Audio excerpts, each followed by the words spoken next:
Okay, so first I'm just going to start by showing you how to make the earring frame. I'm going to show you how to make this almond shaped one.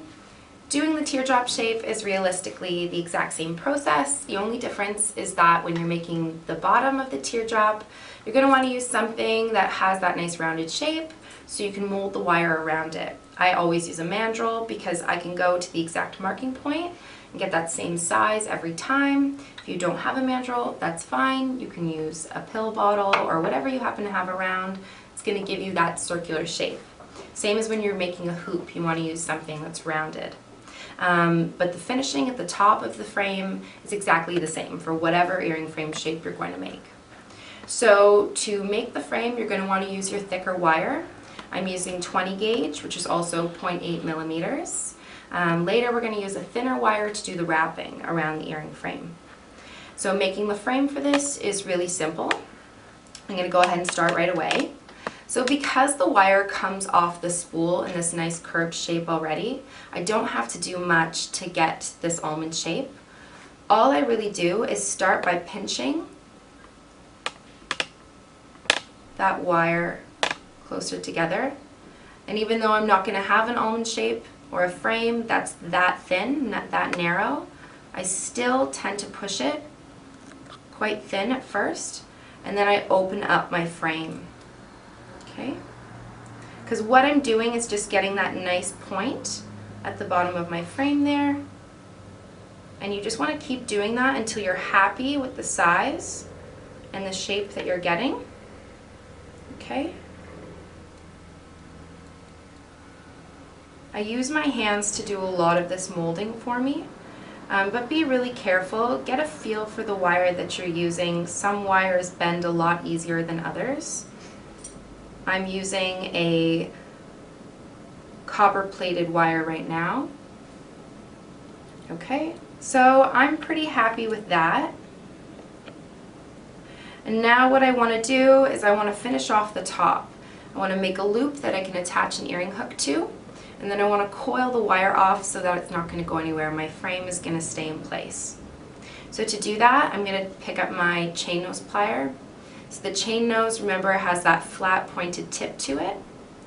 Okay. First thing I do is I pinch the crossing point between my two pieces of wire there.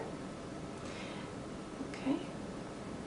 I'm going to take one of these pieces of wire, it really doesn't matter which one, and I'm just going to immediately start to coil that piece of wire around this other one. You know, you don't want to do too many coils. I do maybe 2 or 3 at most.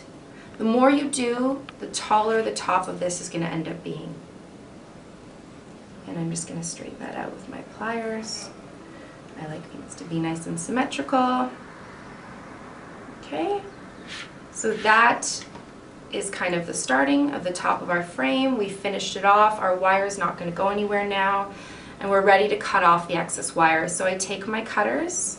If I use the flat side of my cutter, I can go in there and get the closest cut. Now I have this little pokey bit, kind of a sharp piece of wire. I'm just going to use my chain nose pliers to tuck that in. Okay, so I don't have any sharp wire at the top. Okay,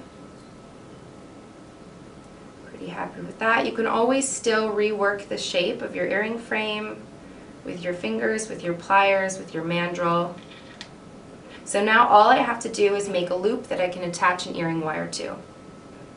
And to do that, you want to think about the direction that you're going to have to make your loop. If I was to make my loop going this way, my earring hook wouldn't sit in the right direction. So I want to take this wire and I want to bend it 90 degrees so that my loop goes in this direction here.